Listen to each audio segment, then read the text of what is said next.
माँ की दौलत। श्याम ने अपना सब पैसा उसके बेटे और बेटियां, इनकी पढ़ाई, शादी और उनके लिए अच्छे घर बनवाने में खर्च कर दिया। श्याम के बेटे और बहुएं स्वार्थी थे। माँ बाप ने इतना सब किया था, फिर भी श्याम को अपने बेटे बहू के रहमो करम पर जीना पड़ रहा था। उन दोनों को बेटों और बहुओं से बहुत ज़्यादा हीनता और अपमान का बर्ताव मिलता था। अचानक एक दिन श्याम की मृत्यु हो गई। वजह से वो बेचारा तो इस दर्द से मुक्त हो गए, पर गंगा मात्र अकेली रह गई। गंगा ऐसे ही उदास मन स्थिति में मंदिर गई। वहाँ उसे उसकी बचपन की सहेली शांता मिली। उसे देखकर उसे अच्छा लगा। गंगा को उदास देखकर शांता ने गंगा से उसके उदासी के कारण पूछा। गंगा ने अपने दुखी जीवन का सभी विवरण बताया। उसे बताया वह सब सुनकर शांता ने उसे गुप्त में कुछ कहा। वो सभी सुनकर गंगा को थोड़ा सा आधार मिला। दूसरे दिन सुबह जिस प्रकार शांता के बताए अनुसार शांता एक बैग लेकर गंगा के पास गई और वो जैसे पहली बार ही मिल रही हो ऐसा बर्ताव किया। शांता ने गंगा को गले लगा लिया। गंगा ने शांता को पूछा, शांता तुम यहाँ हमारे गांव में कब आई और किसके घर ठहरी हो? गंगा के दोनों बहू गंगा की आवाज़ सुनकर तुरंत अंदर से बाहर आई। उन दोनों को देखकर शांता बोली, अरे मैं दूसरे घर पर कहाँ रहूँ? हम दोनों मौसेरी बहनें हैं, तो भी सगी बहनों से ज़्यादा हमारा रिश्ता अटूट है। मुझे जीजा जी गुजर गए मालूम पड़ा, इसलिए मैं तुम्हें मिलने के लिए और भेंट देने के लिए आई हूँ। पहले दिन तय किए अनुसार गंगा बोली, शांता तुम मुझे मिलने के लिए आई यह सुनकर बहुत अच्छा लगा, पर तुम मुझे भेंट देने के लिए कुछ लाई हो, उसका अर्थ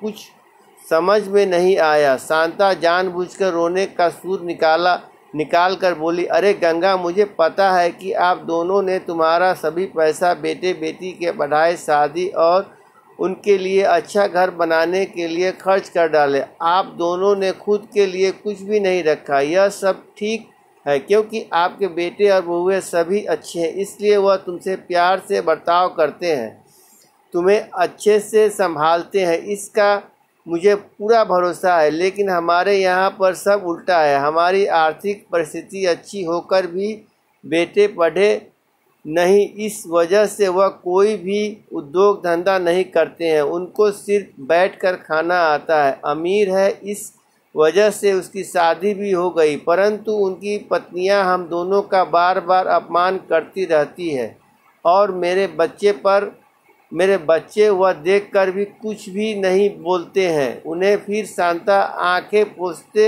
पोंछने का नाटक करती है और वह आगे बोली, अभी ऐसी परिस्थिति में हम दोनों को जिनकी इच्छा भी नहीं होती और सब हमारी ज़िंदगी भी कितनी बची है, इसलिए मैंने तय किया है कि मेरे पति का नज़दीकी कोई भी नहीं है और तुम्हारे सिवाय मेरा कोई भी नहीं है, इसलिए सब पैसा बेटों को देने को बजाय तुम्हें आधे पैसे दे दूं। ऐसा विचार करके मेरे पति की रजामंदी से 25 तोला वजन के 10-12 सोने के गहने और 5,000 इस बैग में लाई हूँ। इस बैग में 45,000 की नोटें हैं और 1 रुपयों की 5,000 नाणे हैं। अभी तुम कुछ भी ना कहते हुए हमारा प्यार समझकर यह बैग और उसकी चाबी ले लो। मैं सिर्फ तुम्हारे पास चाय पीकर तुरंत चली जाऊंगी। शांता का यह बोल सुनकर सास की बहन कोई सामान्य औरत नहीं है, बल्कि बहुत अमीर औरत है और धन की तिजोरी साथ लाई है। ऐसा विचार करके गंगा की बड़ी बहू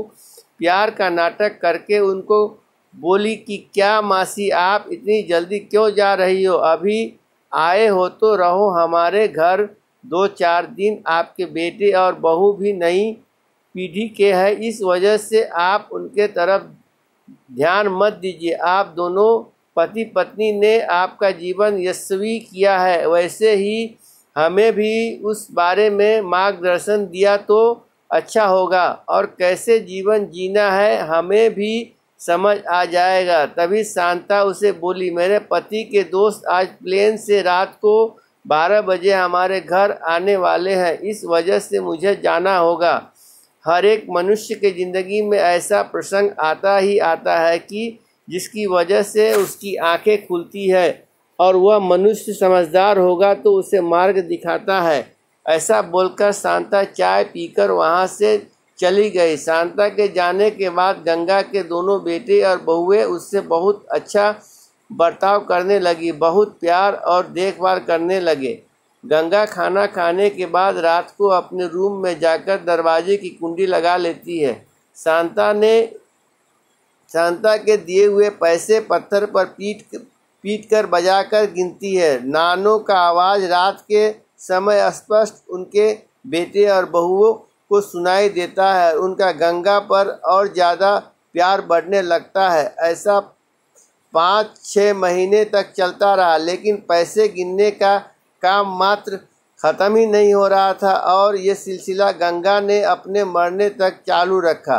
गंगा के आखिरी 6 साल खुशियों में बीते, परंतु एक दिन अचानक गंगा की मृत्यु हो गई। उसके जाने के बाद रिवाज और लोक लाज के लिए उसके बहुओं ने और बेटों ने आंसू बहाए। फिर उन्होंने शमशान से आने के बाद उन्होंने तुरंत माँ के रूम में जाकर उस बैग का ताला खोला और क्या उनको धक्का लगा, क्योंकि उसमें सिर्फ पुराने समाचार पत्र, 4-5 वजनदार पत्थर और 1 रुपया था। वो रुपया भी पत्थर पर पीटने पर पूरा का पूरा खराब हो गया था।